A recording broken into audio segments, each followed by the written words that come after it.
If debris becomes clogged in your home-based charging station plus automatic dirt disposal, here's how to clear it.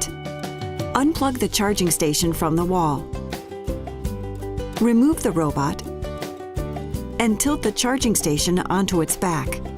Find the clog within the clear tubing on the bottom of the charging station.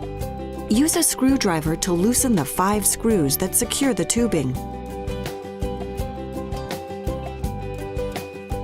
Remove the tubing by pressing on the opening at the top of the tubing. Clear the debris from the tubing and tubing canal. Reinstall the tubing and tighten the 5 screws. Turn the charging station upright